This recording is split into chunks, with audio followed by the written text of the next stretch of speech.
this moment not just be a religious ritual. Let your body and your blood not be seen as casual. Let me recognize the weight of the price that you have paid. This is holy. This is holy. Jesus, the sacrifice you made leaves us in wonder. The weight of all our sin upon your shoulders. The only right response is to say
Jesus be the center of my life. From beginning to the end, it will always be, it's always been you, Jesus. Jesus, nothing else matters. Nothing in this world will do.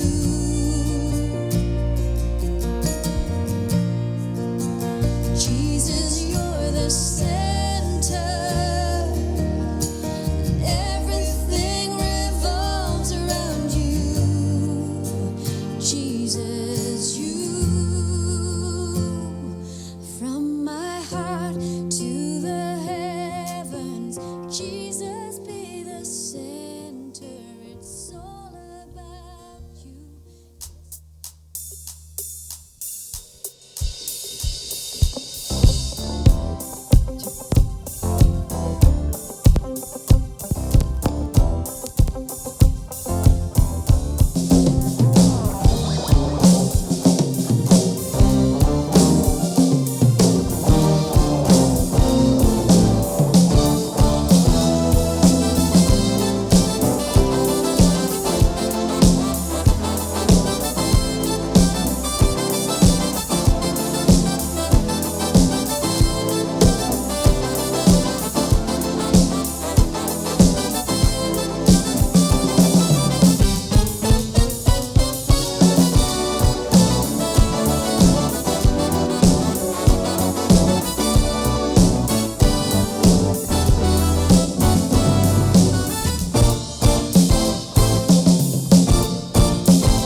Shalom Victorious People.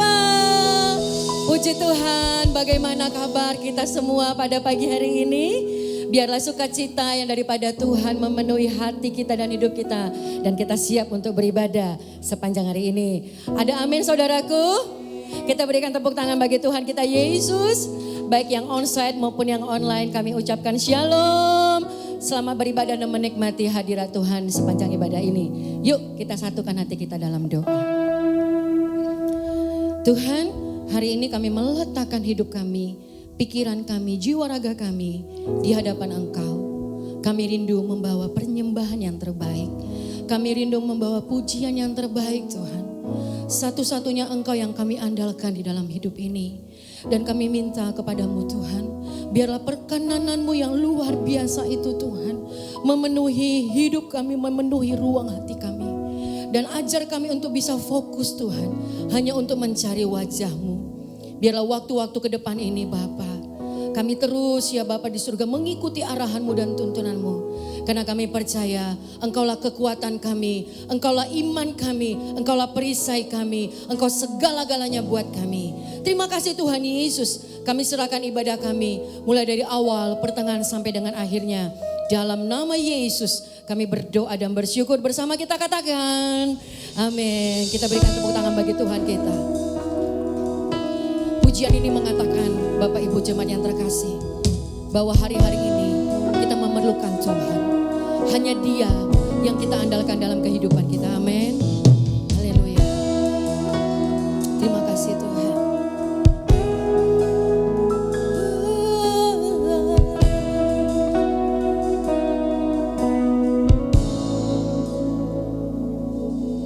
Ku perlu Engkau Yesus, haus jiwaku menantikan-Mu. Ku percaya Kau penuh pengharapanku di dalam-Mu. Ku percaya Engkau Yesus, haus jiwaku menantikan-Mu. Kami percaya Tuhan, ku percaya Kau penuh pengharapanku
jalan kita.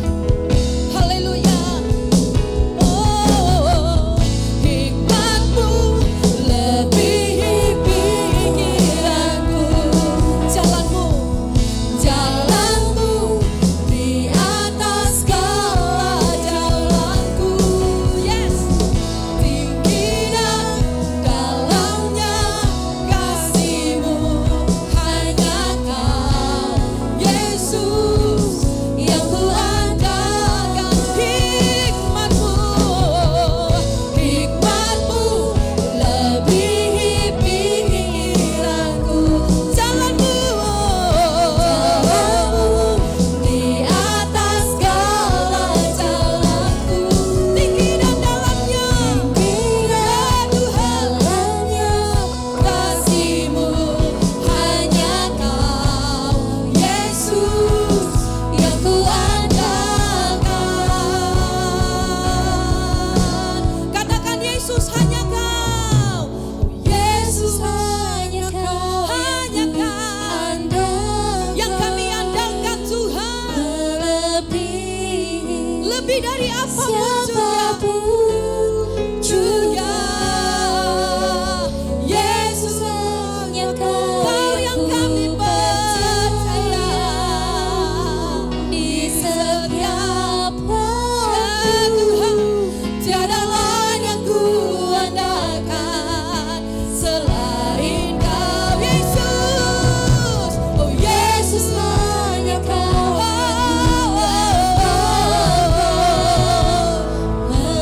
melebihi siapapun juga. Yes Tuhan, Yesus, hanya Kau yang ku percaya. Di setiap waktu tiada lain yang ku andalkan selain Kau Yesus. Kita mau katakan sekali lagi, hikmat-Mu,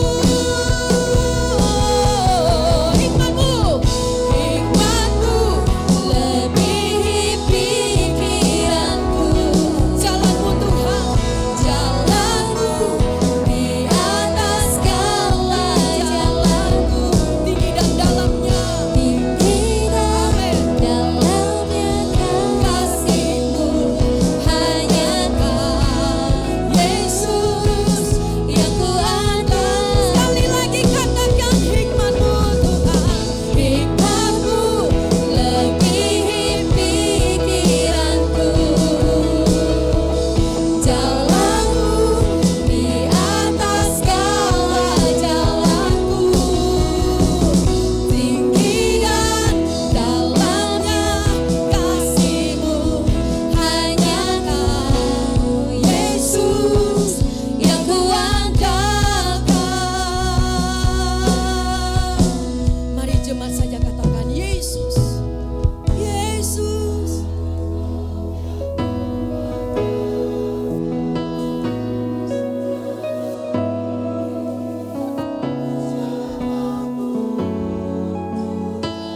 Yesus.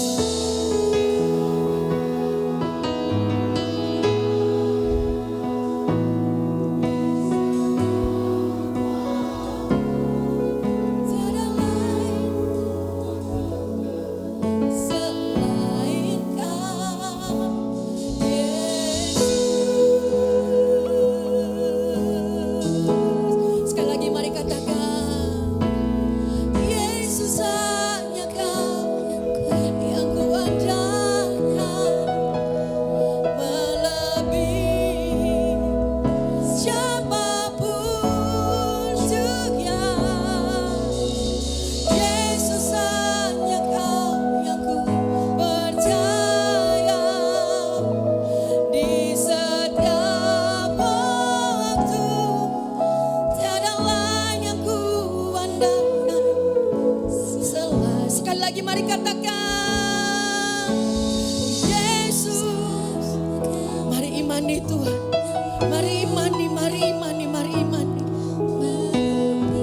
Biar hanya Tuhan yang kita andalkan hari-hari ini. Haleluya. Yang ku percaya.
Aku tetap beriman, Tuhanku, Yesus kekuatanku, Yesus kekuatanku.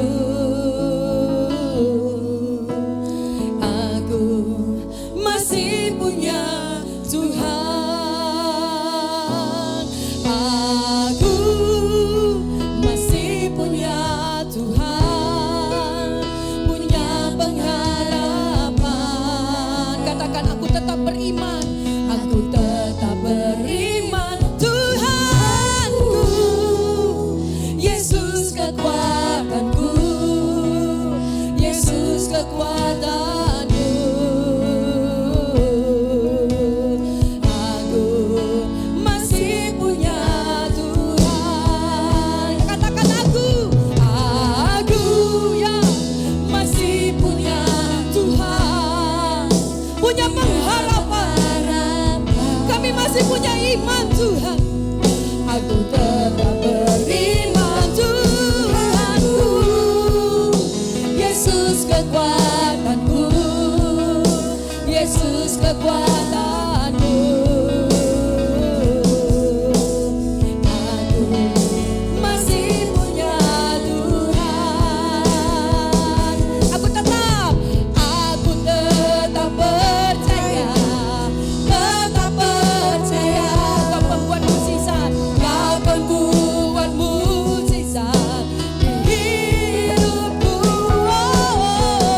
Aku tetap percaya, oh tetap percaya. Takkan ku takut, Kau besertaku. Katakan, aku masih punya.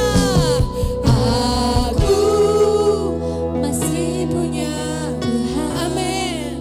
Punya pengharapan. Ya, mari kita tetap teguh memegang pengharapan kita.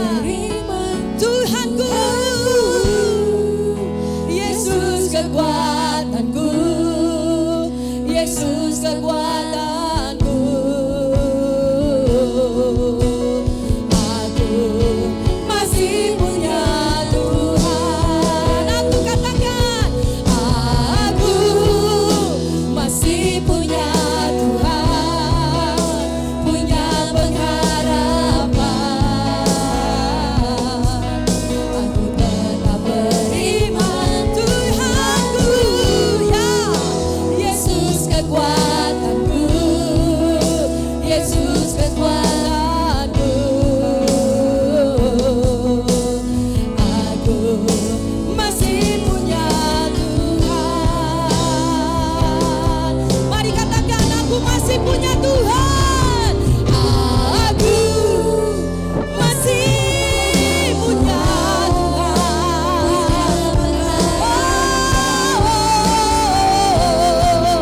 Aku tetap beriman, Tuhanku, Yesus kekuatanku, Yesus kekuatanku. Aku masih punya Tuhan. Aku masih punya. Aku masih punya Tuhan, punya pengharapan. Aku tetap beriman, Tuhanku, Yesus kekuatanku, Yesus kekuatanku. Aku masih punya Tuhan. Aku masih punya Tuhan. Sekali lagi katakan, aku masih punya Tuhan. Haleluya. Boleh beri salam kanan kirinya, katakan, Tuhanlah kekuatan kita. Hari-hari ini kita hanya butuh Tuhan, amin. Haleluya, sebab Tuhanlah yang menjadi perisai kita. Katakan haleluya. Yuk. Hanya tinggal tinggal dekatnya kita aman.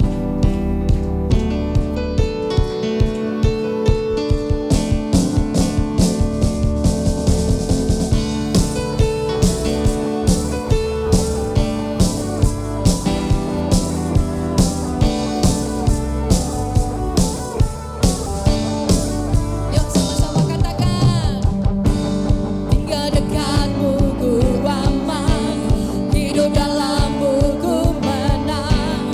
Kau yang memegang hidupku di tanganmu. Kau meneguhkan langkahku. Ku berjalan di dalam kekuatanmu Tuhan.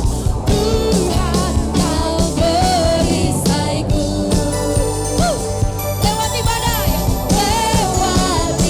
tak akan ku goyah. Katakan imanku tetap teguh. Imanku tetap teguh. Takkan ku ragu. Takkan ku ragu mengikutimu. Tepuk tangan sekali lagi buat Tuhan. Haleluya. Sungguh Dia menjadi kekuatan kita. Tinggal dekatmu ku aman, hidup dalammu ku Kau yang memegang hidupku di tanganmu. Katakan kau meneguhkan langkahku. Kami berjalan dalam kekuatanmu, ku berjalan di dalam kekuatanmu Tuhan. Tuhan kau perisaiku. Lewati badai tak akan ku goyah. Imanku tetap teguh, takkan ku ragu mengikut Tuhan. Tuhan kau perisaiku. Lewati badai tak akan ku goyah. Imanku tetap teguh, takkan ku ragu mengikutimu. Tepuk tangan bagi Tuhan. Tuhan beserta kita. Dia Allah Immanuel. Kita aman tinggal di dalam Dia. Amin. Haleluya.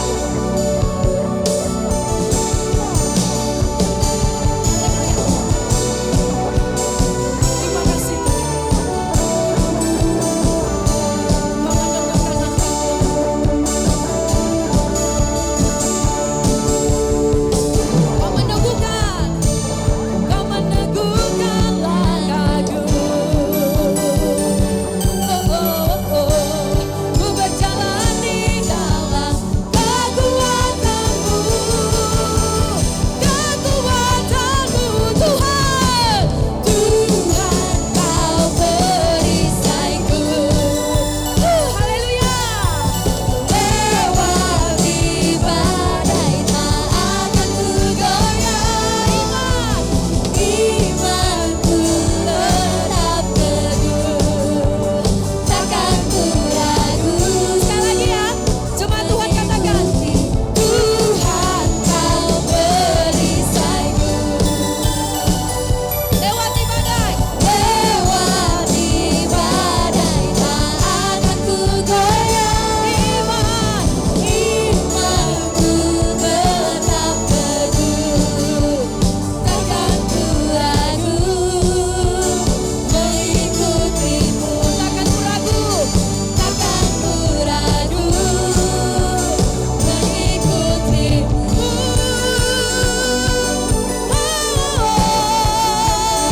Tepuk tangan buat Tuhan kita yang hebat. Teriakan, Tuhan perisaiku. Haleluya. Tuhan kita ajaib, amin. Tuhan kita ajaib, amin. Oke, lanjut kita minggu berikutnya.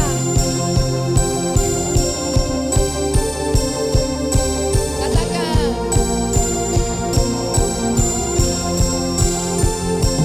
ya tak terbayang kebesaranmu dan tak terbanding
Haleluya. Sebelum duduk katakan, Tuhan berdaulat atas kita.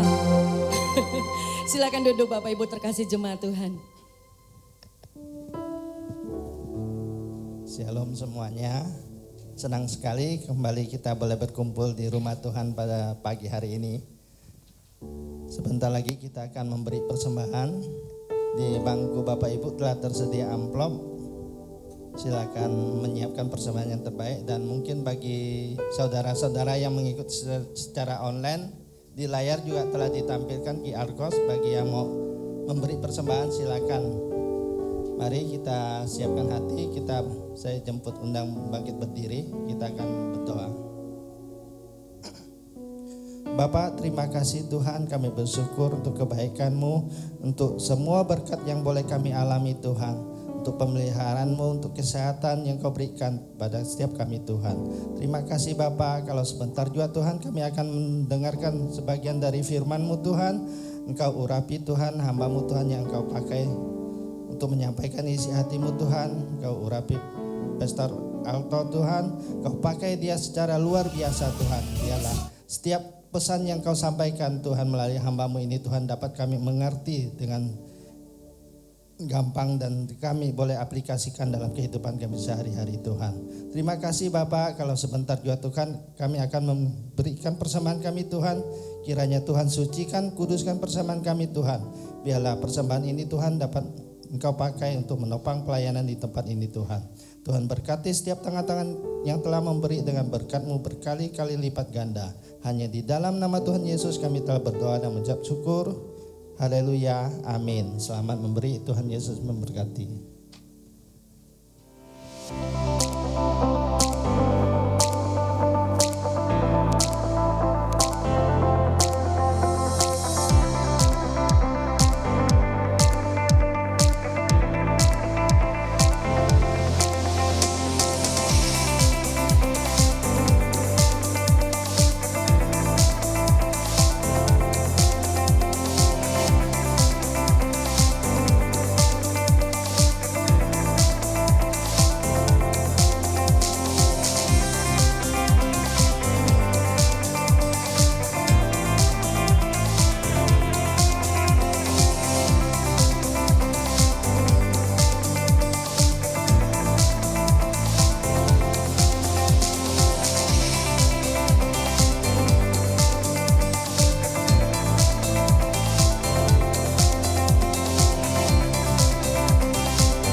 Sebelum mendengarkan kebenaran firman Tuhan, kita akan dengarkan Senior Pastor Message yang akan disampaikan oleh Senior Pastor Abraham Konrad Supit.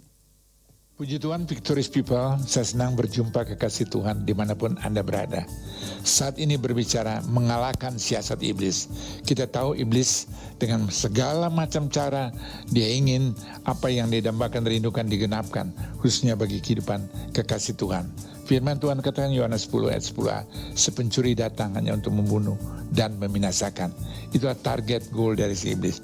Tapi setiap kehidupan anak Tuhan, di mana Tuhan menyertai saudara saya, Tuhan memperlengkapi setiap kehidupan anak Tuhan dengan Efesus 6 ayat 11, kenakanlah seluruh perlengkapan senjata Allah supaya kamu dapat melawan tipu muslihat iblis.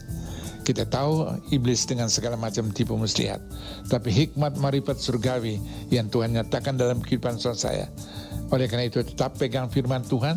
Yakobus 4 ayat 7 berkata, tunduklah kepada Allah dan lawanlah iblis. Iblis bisa datang dalam pikiran, kehendak, perilaku, bahkan sesuatu yang kelihatannya menguntungkan, kelihatannya bisa memberkati Tuhan saya. Tapi di balik itu ada rancangan rencana yang buruk dari si iblis. Tapi setiap anak Tuhan, kita dapat menguji segala sesuatu. 1 Yohanes 4 ayat 1 berkata, ujilah segala sesuatu. Dan itu Anda dan saya dapat pergunakan, pakai firman Tuhan untuk mengalahkan setiap trik dan rencana si iblis. Tadi sudah dikatakan Efesus 6 ayat 11, bahkan dijabarkan ayat 12 sampai dengan 18, seluruh perlengkapan senjata Allah. Oleh karena itu setiap kehidupan anak Tuhan, jangan lupa selalu baca firman Tuhan, renungkan, hayati, dan pakai firman Tuhan untuk menjadi alat bagi kemuliaan. Pada akhirnya Roma 8 ayat 37, anak Tuhan akan keluar lebih daripada pemenang. Tuhan Yesus memberkati.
Yesus, sebelum kita dengan firman Tuhan, kita mau arahkan tangan kita untuk anak-anak kita yang kasih ini.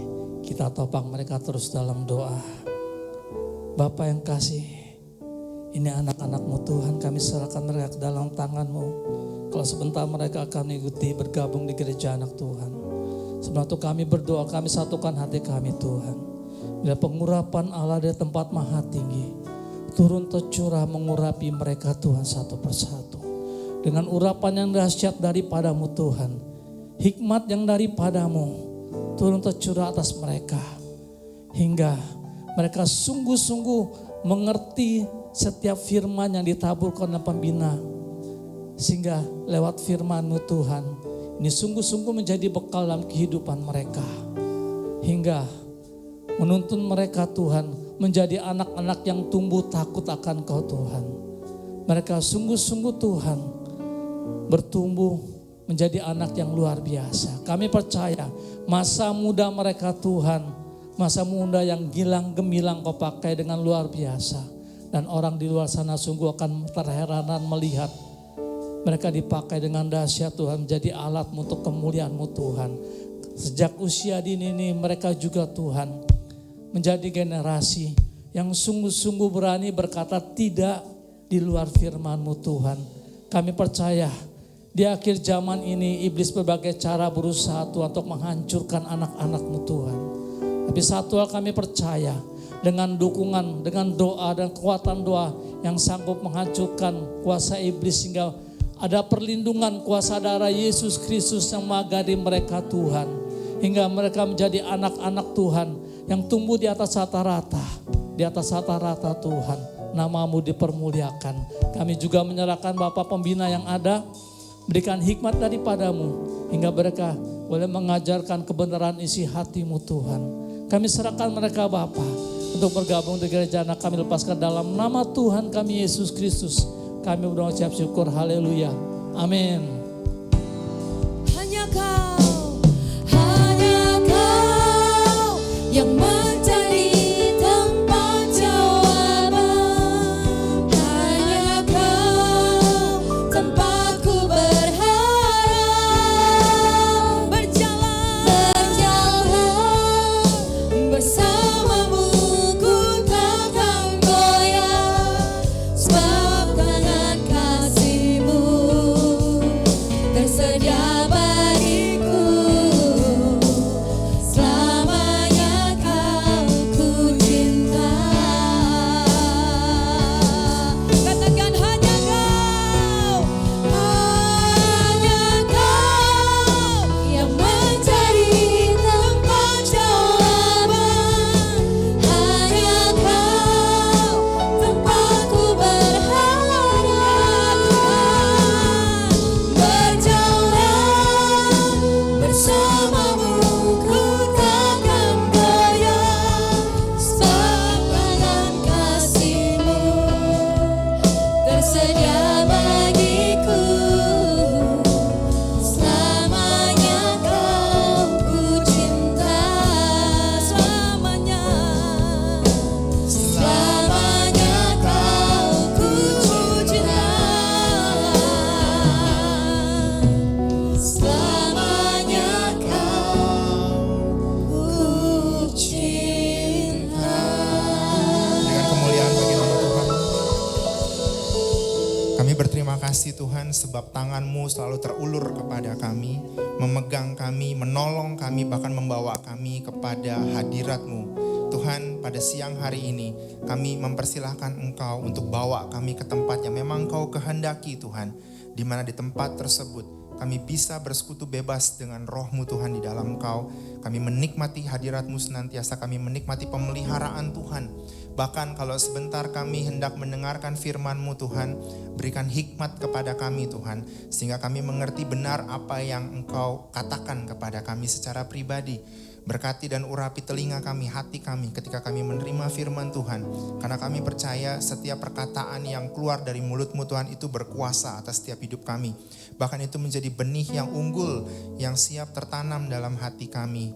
Bahkan berakar, bertumbuh dan berbuah-buah lebat semua untuk kemuliaan nama Tuhan. Hikmat-Mu Tuhan bekerja di antara kami, Roh Kudus ambil alih, berikan kami pengertian yang benar, dan biarlah kiranya kami pulang dari tempat ini betul-betul membawa suara kebenaran Tuhan. Sehingga kami tidak terombang-ambingkan oleh apapun yang terjadi di sekeliling kami, tapi kami tetap memandang fokus kami kepada Tuhan saja. Terima kasih Bapak, kami siap menyambut firman-Mu hanya dalam nama Tuhan Yesus Kristus. Yang siap sambut firman Tuhan, sama-sama katakan, amin, amin, amin. Shalom, silakan duduk Bapak Ibu, selamat hari Minggu. Salam dari Pastor Marta, Ibu YMGS di tempat ini yang hari ini bertugas di Robinson. Jadi nggak bisa bersama-sama dengan kita Bapak Ibu ya. Nah hari ini yang menjadi tema gereja seperti tadi yang sudah disampaikan oleh Senior Pastor Message adalah bagaimana kita menghadapi siasat iblis. Bagaimana kita menghadapi siasat iblis. Hari-hari gini Bapak Ibu, Alkitab sudah berkata bahwa hari-hari ini makin jahat. Jadi kalau yang namanya sesuatu yang makin jahat terjadi itu sudah alkitabiah. Sudah alkitabiah.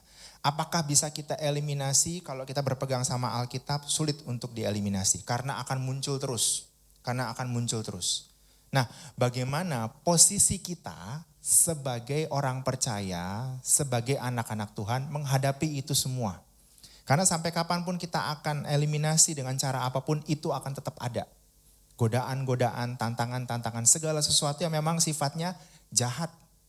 Tapi bagaimana kita sebagai anak Tuhan bisa menghadapi hal itu? Bisa enggak Pak? Bisa. Karena Alkitab sudah berkata bahwa kita akan menghadapi itu. Nah, bagaimana apa yang Alkitab katakan tentang bagaimana kita sebagai anak Tuhan bisa menghadapi siasat iblis atau strategi iblis. Kalau iblis punya strategi, kita punya strategi apa enggak? Ada.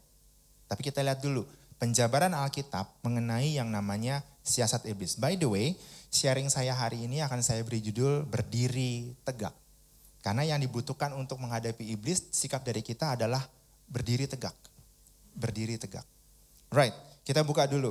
Di Efesus pasal yang ke-6 ayat 11 sampai 12. Kenakanlah seluruh perlengkapan senjata Allah supaya kamu dapat bertahan melawan tipu muslihat iblis. Karena perjuangan kita bukanlah melawan darah dan daging, tetapi melawan pemerintah-pemerintah, melawan penguasa-penguasa, melawan penghulu-penghulu dunia yang gelap ini, melawan roh-roh jahat di udara. Right. Nah, saya kasih gambaran dulu bahwa apa yang kita hadapi sesungguhnya bukanlah yang kelihatan dengan kasat mata. Tetapi yang gak kelihatan. Tapi influence-nya, impact-nya kerasa. Jadi dijabarkan nih di ayat yang ke-12 bahwa perjuangan kita bukan melawan darah dan daging. Bukan melawan, mohon maaf, pasangan kita yang mungkin agak nyusahin, agak ngeselin. Ini suami saya nih Pak, ngeselin banget. Ini istri saya bawel sekali Pak. Ini susah banget dihadapinya. Bukan darah dan daging yang dihadapi. Tetapi penguasa-penguasa, pemerintah-pemerintah, penghulu-penghulu di udara di dunia ini, dan roh-roh jahat di udara. Ini yang gak kelihatan secara kasat mata. Tetapi impact-nya bisa kerasa. Ini loh. Jadi kalau menghadapi sesuatu yang sulit, jangan yang kasat mata dulu nih di-judge, dihakimi. Memang orang ini gak benar, memang orang ini jahat, memang orang ini. Lihat dulu, ada realm atau ada alam yang mempengaruhi perilaku seseorang. Sehingga menimbulkan gesekan terhadap apa yang kita rasakan. Dan reaksi kita itu yang mesti kita perhatikan. Kan begitu, right? Nah sekarang kita mesti lihat dulu. Strategi iblis yang terutama itu apa? Ya, strateginya. Dari zaman Kejadian pasal yang pertama Bu. Sampai hari ini Pak. Strategi iblis itu yang terutama satu. Dia penuh dengan tipu muslihat. Jadi iblis itu kerjaan utamanya adalah menipu kita. Kalau bahasa Inggris, twisted mind. Sesuatu yang kiranya berjalan benar seperti ini, tapi bisa ditwist ke arah yang memang jadi gak benar. Begitu. Sepertinya benar, tapi kenyataannya gak benar. Nah kita perlu lihat ini, bahwa yang menjadi daya pikat pertama iblis, tipu muslihat.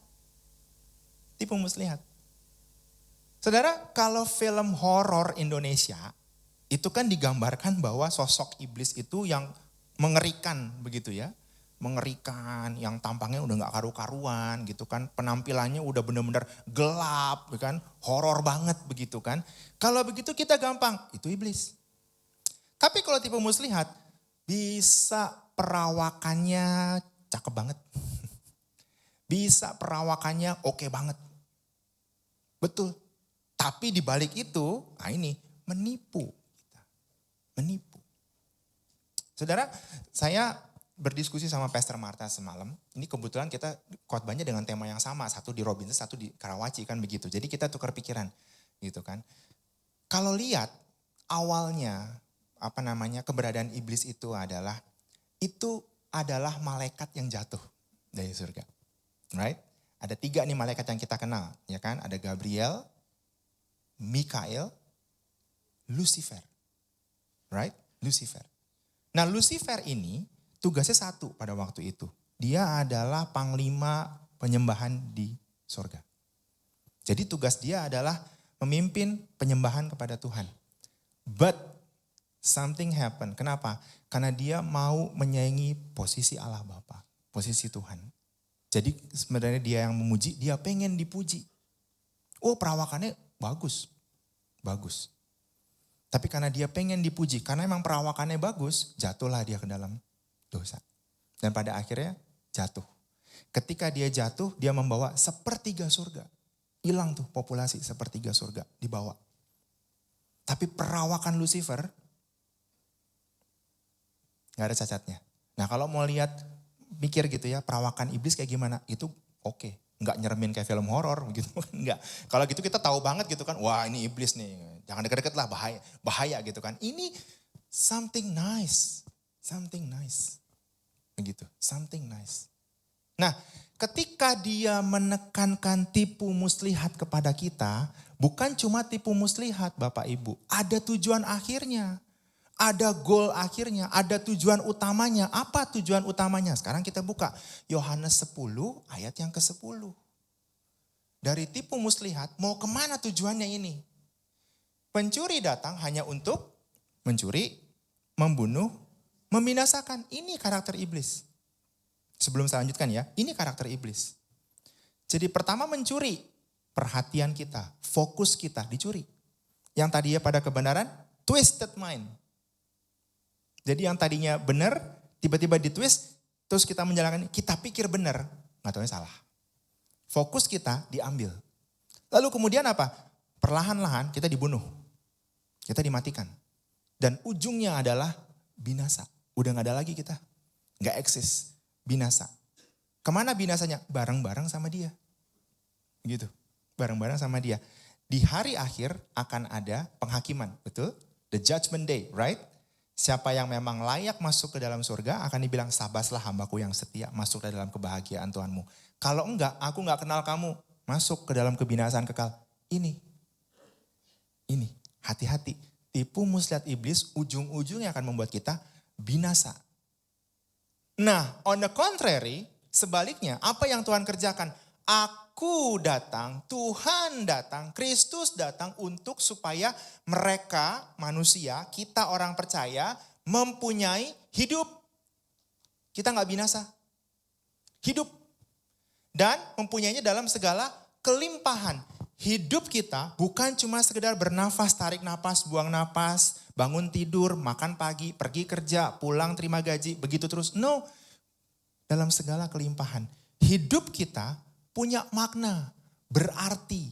Tidak cuma kita nikmati sendiri, orang lain juga bisa menikmati hal itu.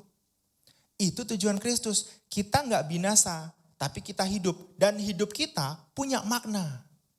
Gak cuma sekedar hidup, punya makna. Nah, bedakan persis antara tujuan iblis sama tujuan Tuhan. Dari semua hal-hal yang baik yang iblis tawarkan, cuma satu ujungnya, kebinasaan. Kebinasaan. Yang tangkap dulu prinsipnya nih, kalau Tuhan hidup, kalau iblis binasa. Nah, ini perlu tahu dulu perbedaan yang signifikan. Kalau Tuhan membawa kepada hidup, iblis membawa kepada kebinasaan. Tangkap dulu, karena dari hal ini saya akan menjelaskan bagaimana kita bisa menghadapi strategi iblis. Begitu. Ya. Nah, sekarang kita lihat. Kalau seperti itu, maka yang perlu kita lakukan apa? Kita kembali lagi ke Efesus 6 tadi ke ayat 11. Coba bisa balik dulu ke Efesus 6 ayat 11 nggak? Nah, ini yang perlu kita lakukan. Kenakanlah seluruh perlengkapan senjata Allah. Udah dipakai. Habis itu apa? Nanti perlengkapan senjata Allah apa? Bapak Ibu bisa baca lagi ke ayat-ayat selanjutnya dari mulai ayat 13 dan seterusnya. Akan dijelaskan perlengkapan senjata Allah apa. Tetapi yang perlu kita lakukan pertama kali adalah bertahan.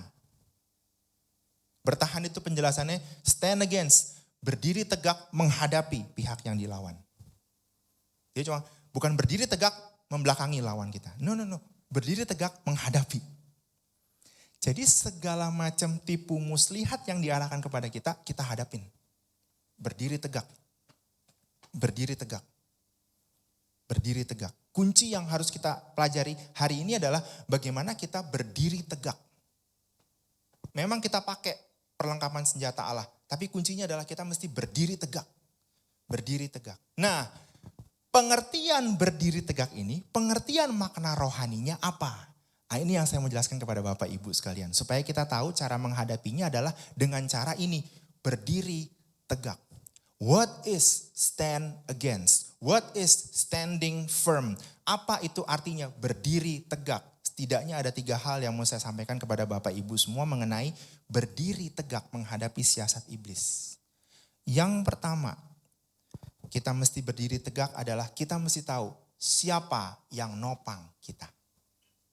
Kita buka dulu. Yesaya pasal 33 ayat yang ke-10. Yesaya 33 ayat yang ke-10. Sekarang aku akan bangkit, firman Tuhan. Sekarang aku akan bangkit berdiri. Sekarang aku akan berdiri tegak. Ini Tuhan yang ngomong. Kalau Tuhan bicara, Tuhan mau bangkit, berarti dia berdiri. Dia bukan cuma bangkit doang, dia bangkit berdiri. Dan dia berdiri tegak. Kalau Tuhan berdiri tegak, maka dia juga menjadi penopang kita yang kuat. So ketika kita berdiri tegak, kita tahu kita well prepare. Kenapa? Kita tahu siapa yang mesti menopang kaki kita, yaitu Tuhan. Berdirilah tegak dengan ditopang oleh Tuhan. Kita gak bisa berdiri tegak dengan kaki kita sendiri, Pak Bu. Terbatas. Kenapa begitu? Pak Bu, kita mungkin rata-rata di sini lahir dari tahun 40-an, betul? Nggak ada yang 30-an ya? Lahir tahun 40-an kan? Right? Ada yang 30-an di sini, lahir tahun 30-an? Nggak ada ya? 40-an ya? 40-an. Berarti umurnya sekitar ya kepala 5, 6, 7. Betul ya? Paling muda kepala 2 di sini. Masih ada belasan. Ya hari ini. Very good. Dengerin firman Tuhan. Right? Right? Tapi iblis umurnya udah 4 digit Bapak Ibu. Right? Lebih senior mana?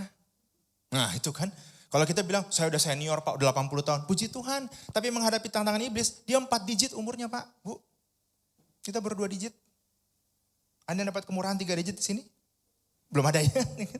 Kalaupun 3 digit, ini 4 digit umurnya. Lebih tahu seluk-beluk permainan dunia persilatan dia nih Bapak Ibu. Betul?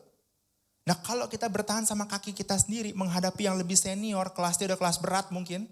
Kita masih kelas ringan, kelas kelas bulu begitu kan, veter class gitu kan. Ini udah kelas berat. Mau gimana cara menghadapinya? Kita perlu topangan yang lebih kuat dari kita. Tuhan. Kita perlu berdiri bersama dengan Tuhan. Kita gak bisa mengandalkan kekuatan kita sendiri Pak Bu. Kita perlu berdiri bersama dengan Tuhan. Gimana caranya berdiri sama Tuhan Pak? Gimana caranya saya berdiri tegak sama Tuhan? Cuma satu kuncinya Pak Bu. Dan ini basic banget kalau saya ajarkan setiap kali saya khotbah. Bangun hubungan sama Tuhan. Bangun hubungan sama Tuhan. Serius bangun hubungan sama Tuhan. Kalau ibaratnya nih kita berkaca kepada kejadian yang ada di Timur Tengah. Bangun sekutu. Bangun sekutu. Bangun sekutunya sama siapa? Sama Tuhan. Bangun sekutu sama Tuhan. Karena dia yang lebih adidaya, dia yang lebih powerful dibandingkan apapun yang ada di dunia ini. Kalau kita bangun sekutu sama yang lebih kuat, kita kuat gak Bapak Ibu? Yes. Dan Tuhan itu maha kuasa. Tuhan itu maha kuasa. Jadi kita bangun sekutu sama Tuhan. Serius bangun persekutuan sama Tuhan.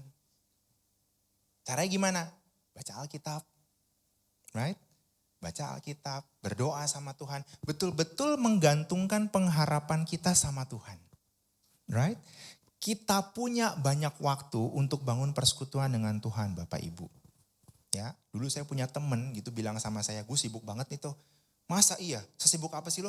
Kayaknya 24 jam kurang deh. Wah, masa sih bro? Sekian rupa sehingga kondisi kita itu sebenarnya ideal untuk menjalani kehidupan 24 jam. Ya, dulu zaman kecil saya diajarin di sekolah yang ideal tidur itu 8 jam. Habis itu bisa kerja 8 jam. Nah 8 jam yang lain ini bisa digunakan macam-macam. Untuk makan, untuk minum, untuk ngobrol sama keluarga, untuk main sama temen, and bangun persekutuan sama Tuhan. Kalau sampai 24 jam kurang, question mark. Jadi dipakai apa nih tubuhnya nih gitu kan. Dipakai apa sampai 24 jam kurang. Sebenarnya udah ideal. Dan memang kalau disurvei Pak, itu 8 jam itu udah ideal buat beristirahat. 8 jam udah ideal buat bekerja. And sisa 8 jam itu, masa iya gak bisa dipakai buat bersekutu dengan Tuhan? Kasarnya seperti itu. Betul? Younger people, jangan cuma mengandalkan persekutuan sama Tuhan di weekend tok. Ya, di weekend tok. Ya, sama kayak mungkin suami-suami terlalu banyak bisnis, terlalu banyak kerja gitu kan nantilah kalau urusan Tuhan pas komsel aja Pak Alto. Oke. Kalau komselnya setiap minggu, ini komselnya sebulan sekali Pak, nungguin dong nanti sebulan sekali baru ketemu persekutuan sama Tuhan kan gitu. Right? Nanti hari Minggu, tiba-tiba hari Minggu ada kendala mungkin. Kita online ya Bapak Ibu ya, online. Oke online, semangat online jam 5 pagi. Nanti menjelang online jam 10 pagi ada aja di rumah kejadiannya. Si inilah, si itulah, si itu. Pada akhirnya miss online-nya. Nggak ibadah. Miliki komitmen untuk bersekutu dengan Tuhan. That's number one. Berdiri tegak sama Tuhan, tahu bahwa penopangnya Tuhan, yang perlu kita lakukan adalah serius bangun hubungan sama Tuhan. And itu perlu komitmen. Perlu komitmen. Kemarin saya pelayanan satu tempat, terus saya istilahnya beraktivitas sama kelompok di situ. Ketika selesai beraktivitas begitu, ada beberapa resolusi yang didapatkan gitu. Salah satu ibu datang sama saya begini, Pak, kuncinya emang satu ya Pak dari semua tools yang tadi kita pelajari ya. Emang perlu diniatin ya? Betul itu, diniatin. Kalau nggak ada niat, susah lah. Gitu kan, susah. Dulu saya punya tebak-tebakan di SD sama teman saya. Tuh, tahu nggak? Kalau kucing mau lompat, apanya dulu? Wah, tolakannya dulu? Enggak. Kakinya dulu? Enggak. Tenaganya dulu? Enggak. Jadi apanya dong? Niatnya dulu. Oh iya ya. Kalau dia nggak niat nggak bakal lompat, jongkok aja di situ gitu kan. Ya, niat. Punya komitmen serius. Hari ini kalau kita merasa kurang nih Pak, ayo punya komitmen. Makin rajin bersekutu sama Tuhan. Karena itu kekuatan kita Pak Bu. Dengan kita baca firman, kita jadi tahu Tuhan tuh maunya ini. Dengan kita berdoa sama Tuhan, makin yakin kita Tuhan selalu menopang kita. Kalau tadi di lagu pertama atau lagu kedua nyanyi, aku masih punya Tuhan. Betul gak seperti itu? Jangan-jangan aku masih punya Tuhan nyanyinya dalam hati. Aku masih punya deposito. Masih punya emas. Benar kan? Tapi yang kita punya Tuhan. So number one, bangun keseriusan, komitmen, bangun hubungan sama Tuhan. Amin. Right. Nomor dua, apa yang kita perlukan ketika kita mau berdiri tegak bersama dengan Tuhan. Setelah kita well prepared, bangun hubungan sama Tuhan, maka yang muncul berikutnya adalah kita well aware. Kita tahu persis kejadian di depan, ini apa sifatnya dan mana yang mesti saya lakukan untuk menghadapi ini. Kita buka 2 Korintus pasal yang ke-10 ayat yang ke-5. Kami mematakan setiap siasat orang dan merubuhkan setiap kubu yang dibangun oleh keangkuhan manusia untuk menentang pengenalan akan Allah. Kami menawan segala pikiran dan menaklukkannya kepada Kristus. Kalau kita bangun hubungan sama Tuhan, makin kenal Tuhan apa enggak? Right, betul? Makin kita kenal. Suami istri begitu menikah mungkin kaget, wah yang pacaran kok beda banget sama yang pacaran dulu ya. Sekarang udah begini kan. Tapi beriring dengan waktu, 1 tahun pernikahan, 2 tahun sampai mungkin sekarang 30 tahun pernikahan. Makin kenal gak sama pasangan kita? Makin kenal. Gak usah pakai ngomong apa-apa, cuma tinggal teh manis. Udah tahu kan gitu kan. Cuma pulang, aduh mah pegel ya Pak? Iya. Cuma mah loh, kita gak tahu kan. Kalau saya mah mau direndam air panas gitu kan. Beda. Tapi bahasa-bahasanya, karena makin kenal, jadi makin tahu, betul? Nah, sementara kalau kita well aware, kita makin tahu Tuhan itu maunya seperti apa. Tuhan itu jalan-jalannya seperti apa. Jadi kita makin mengerti betul apa yang Tuhan kehendaki kalau kita makin bangun hubungan sama Tuhan. So well aware. Jadi setiap siasat iblis manapun, kita bisa ngerti. Ini bukan nih yang Tuhan inginkan. Beda banget sama ini. Saudara, beberapa waktu lalu saya nonton YouTube.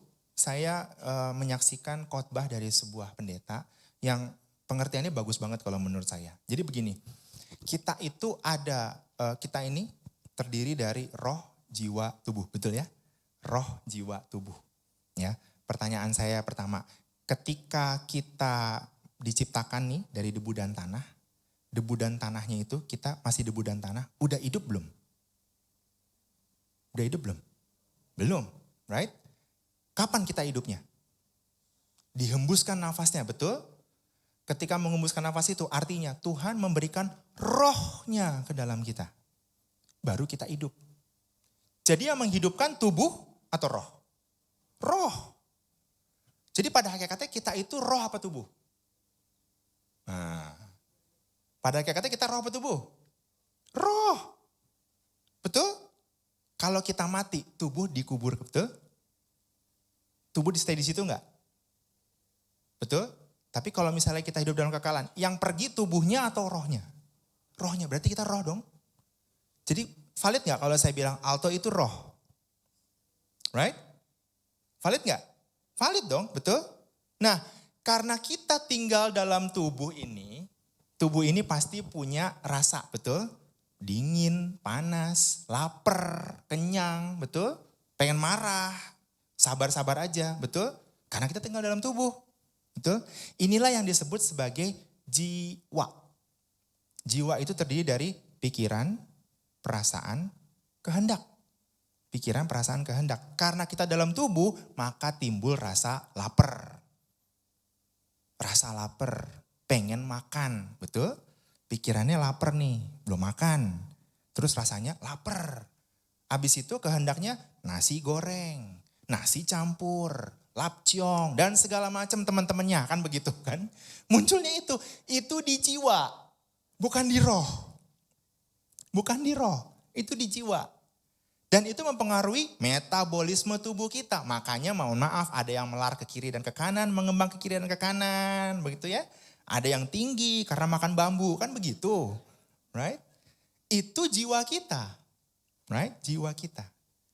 Nah, ini yang persoalan yang terutama. Jiwa ini, pikiran, perasaan, kehendak, tinggal siapa yang ngendaliin. Maunya tubuh atau roh. Kalau maunya tubuh, itu tadi, kita nggak peduli tubuh kita mau kayak gimana. Bebas aja mau makan kapanpun, nanti malah ngambang kiri dan ke kanan, ujungnya kolesterol. Ya, kolesterol nanti. Ujung-ujungnya apa? Sakit jantung. Nggak terkendali kan? Nanti kalau udah kolesterol, sakit jantung, marah sama Tuhan. Tuhan nggak lindungi saya, kamu makan nasi campur berlebihan. Kan begitu, betul?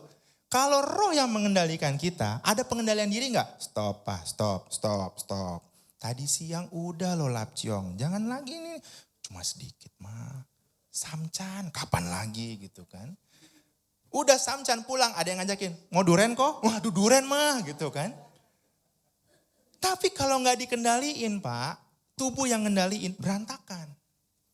Berantakan.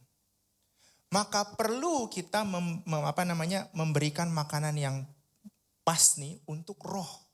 Supaya tahu kita kapan membedakan mana yang kehendak bukan kehendak Tuhan. Makanya setiap roh yang menentang pengenalan akan Allah, ini yang mesti kita perangin. Ini yang mesti kita perangi. Malas-malas baca Alkitab, perlu diperangi Pak. Kenapa? Karena ujung-ujungnya kita cater pikiran, perasaan, kehendak kita dengan keadaan yang di sekitar kita. Kita lupa sama firman Tuhan. Saya tadi sebelum naik, saya gak masukin ke PPT sih. Cuman saya naik, saya ingat peristiwa Hawa pada waktu itu. Hawa kan yang jatuh duluan nih, digoda sama iblis, betul? Digoda sama iblis. Lihat ya, dari zaman Kejadian 1, udah begitu Pak, menipu. Betul? Tuhan bilang di Kejadian 2, saya lupa pasal apa ayat 16 atau berapa 15 gitu kan. Kejadian 2. Semua pohon di tempat ini boleh kamu makan. Hanya yang itu nggak boleh. Pohon pengetahuan yang baik dan jangan jahat. Jangan kamu makan. Kalau kamu makan akan mati. Tuh. Ketika Hawa ketemu sama ular udah ngomong, nggak boleh ya makan semua di sini ya. Udah diputar belum? Udah diputar betul? Udah diputar. Tapi Hawa masih aware gitu kan. Enggak kok, boleh semuanya. Cuman yang di tengah-tengah itu nggak boleh. Karena kalau itu jangan dimakan, jangan disentuh, jangan diraba. Pertanyaan saya, Tuhan ngomong nggak disentuh dan diraba? Nggak ngomong, cuma makan nggak diraba, betul? Ya, udah mulai kegeser.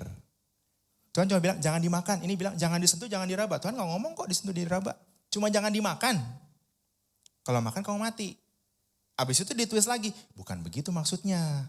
Kalau kamu makan, kamu akan seperti Tuhan nanti. Tuhan gak mau seperti itu. Ditwist sama ular. Betul?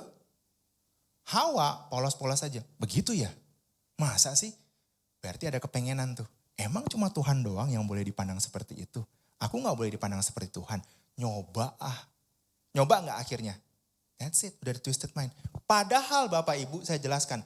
Ketika manusia diciptakan sama Tuhan, kodratnya serupa dan segambar gak?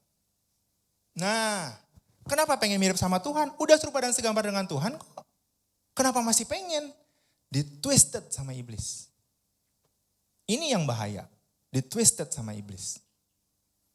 Sehingga kita perlu tahu bahwa kalau kita betul-betul mempelajari firman Tuhan dengan bersekutu sama Tuhan, makin lama makin aware kita. Ini gak benar nih. Ini gak benar nih. Gitu. Well aware. Jadi yang kedua adalah kita perlu bisa membedakan mana yang cuma sekedar filosofi manusia, mana yang betul-betul menjadi kehendak Allah. Yang kedua, kita harus bisa membedakan. Dan semua yang kita pegang dasarnya adalah iman. Kalau kita baca firman Tuhan, kita makin kenal, kita bangun fondasi iman gak? Iman timbul dari pendengaran. Pendengaran akan firman. Kalau makin bersekutu, iman kita makin kuat gak Pak Bu? Yes. Makin kuat artinya apa? Makin ngerti. Ini gak sesuai dengan firman Tuhan. Ini sesuai dengan firman Tuhan. Kalau gitu cuma tipuan nih. Ujung-ujungnya saya binasa. Right? Ujung-ujungnya saya binasa. Pak Bu, di luar negeri, mungkin juga di sini sudah mulai ada gitu ya. Ada satu pemandangan yang sekarang beredar di kalangan anak-anak muda. Ya, saya cuma baca survei aja dan banyak publikasinya gitu, banyak beritanya gitu kan. Ada yang namanya sekarang agnostik yang meragukan adanya Tuhan. Ada Tuhan, tapi dia memilih untuk meragukan Tuhan. Jadi dia gak percaya. Bukan kalau ateis betul-betul gak percaya. Kalau ini agnostik, dia tahu ada Tuhan tapi memilih untuk gak percaya sama Tuhan. Tapi prinsipnya satu, selama saya tidak melakukan hal yang buruk sama manusia, I'm fine. I'm fine. Aku fine-fine aja. Jadi apa yang aku lakukan, I just do good. Sama semua orang aku berbuat baik. Aku gak pernah ganggu orang, aku gak pernah ini. Berbuat baik aja. Sekilas bagus Pak Bu. Right? Salahnya apa dia? Gak ada salahnya. Dia gak pernah buat onar, dia gak pernah ganggu rumah tangga orang lain, dia gak pernah ganggu kehidupan saya kok. So everything is fine kalau dia berbuat baik. Selama dia gak mencelakakan saya. Itu pikiran anak-anak muda sekarang. Mereka gak gereja, mereka gak ibadah. Tapi mereka pegang prinsip itu. Just doing good. Tapi saya mau katakan, Alkitab berkata seperti ini Pak Bu. Kisah Para Rasul 4 ayat 12. Dan keselamatan tidak ada di dalam siapapun juga selain di dalam Dia. Sebab di bawah kolong langit ini tidak ada nama lain yang diberikan kepada manusia yang olehnya kita dapat diselamatkan.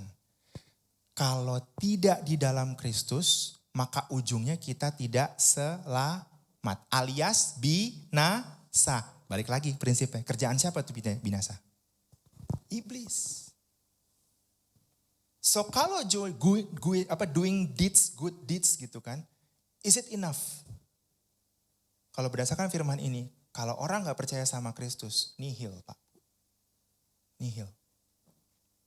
Saya berkata seperti ini. Orang baik belum tentu dia percaya sama Kristus. Benar gak? Tapi kalau orang percaya sama Kristus harusnya baik. Itu. Gitu. Jadi lihat, ini keselamatan tidak ada di kolam langit selain daripada nama Dia. Kalau kita sudah tahu bahwa yang namanya Kristus adalah Tuhan, dedicate yourself to God. Regardless of good deeds. Gitu. Nanti anak-anak muda nih pengaruhnya akan seperti itu tuh. Yang penting kamu berbuat baik. Yang penting kamu belajar hasilnya baik. Gak nyusahin orang tua. Gak usah ke gereja lah. You doing good aja. Pasti akan fine-fine aja hidupmu. Betul. But at the end, the judgment day, kalau Tuhan nanya, Tuhan ini loh yang nilainya A terus. Ini loh aku yang naik jabatan terus. Gak pernah korupsi, gak pernah apapun itu. Tuhan bilang, aku gak kenal kamu. Sedih gak Pak? Sedih. Sedih. And perbuatan baik gak menyelamatkan kita Bapak Ibu. Gak menyelamatkan kita. Coba kita buka lagi ya, biar tahu. Efesus 2 ayat yang ke-8. Sebab karena kasih karunia kamu diselamatkan oleh iman. Itu bukan hasil usahamu, tetapi pemberian Allah. Kalau selamat cuma karena kasih karunia Bapak Ibu. Cuma karena Tuhan aja kita selamat. Makanya kita percaya sama Dia. Sumber kasih karunia dan sumber keselamatan itu. Kita berbuat baik gak bisa nolong. Gak bisa nolong. Our good deeds bisa nyelamatin kita gak? Cannot. Karena hanya kasih karunia kita diselamatkan. Makanya make sure kita tahu, well aware, ini ujungnya kemana nih? Kalau ujungnya bukan kepada iman, bukan kepada Kristus, twisted, ini iblis punya. Kita perlu berdiri tegak. Berdiri tegak. Ditopang sama Tuhan, dapetin pengertian. Bisa bedain mana yang cuma filosofi manusia, mana yang filosofi Tuhan. Mana yang filosofi Tuhan. Dan kita perlu apa Bapak Ibu? Hikmat dari Tuhan untuk menghadapi hal ini. Karena semua apa yang di depan kita itu semuanya kelihatannya akan baik pada awalnya. But we need faith, we need wisdom. Kita butuh hikmat dari Tuhan. Tuhan tolong aku Bapak. Ini apa? Tolong bukakan nama aku supaya aku gak terkejerumus. Supaya aku gak salah ambil keputusan. Supaya aku gak salah. Karena kalau salah Pak, binasa kita. Drifted. Gak apa-apa, lama-lama binasa Pak. Itu iblis. So that's number 2. Number 1, berdiri dengan topangan yang kuat bersama dengan